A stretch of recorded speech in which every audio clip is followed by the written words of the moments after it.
ഓണത്തെ കൃത്യമായി വിജയത്തിലേക്ക് എത്തിക്കുന്നതിലെ സംസ്ഥാന സർക്കാരിൻ്റെ ഇടപെടൽ അതുകൂടി നമുക്കൊന്ന് നോക്കണം. ചരിത്രം സൃഷ്ടിക്കുകയാണ് സപ്ലൈകോ. ഈ ഓണക്കാലത്ത് 385 കോടി രൂപയുടെ വിൽപ്പനയാണ് നടത്തിയത്. ഉത്രാട ദിനത്തിൽ ഉച്ചവരെ 55.21 ലക്ഷം ഉപഭോക്താക്കളാണ് സപ്ലൈകോ സ്റ്റോറുകൾ സന്ദർശിച്ചത്.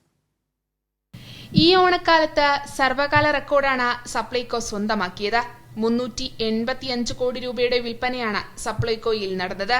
ഇതിൽ 175 കോടി രൂപ സബ്സിഡി സാധനങ്ങളുടെ വിൽപ്പനയിലൂടെയാണ്. ആഗസ്റ്റ് 27-നാണ് സപ്ലൈകോയുടെ ചരിത്രത്തിലെ ഏറ്റവും വലിയ പ്രതിദിന വിറ്റുവരവായ 15.37 കോടിയെ ഭേദിച്ച് 15.7 കോടിയിൽ വിൽപ്പനയെത്തിയത്.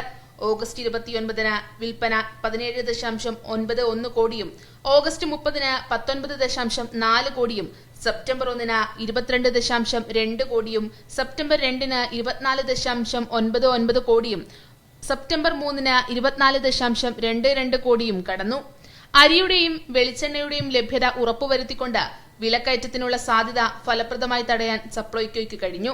സെപ്റ്റംബർ 3 വരെ 1.19 ലക്ഷം കിൻഡൽ അരി വിൽപ്പനയിലൂടെ 37.03 കോടി രൂപയുടെയും ശബരി വെളിച്ചെണ്ണ വിൽപ്പനയിലൂടെ 68.96 കോടി രൂപയുടെയും 1.11 ലക്ഷം ലിറ്റർ കേര വെളിച്ചെണ്ണ വിൽപ്പനയിലൂടെ 4.95 കോടി രൂപയുടെ വിറ്റുവരവുമുണ്ടായി.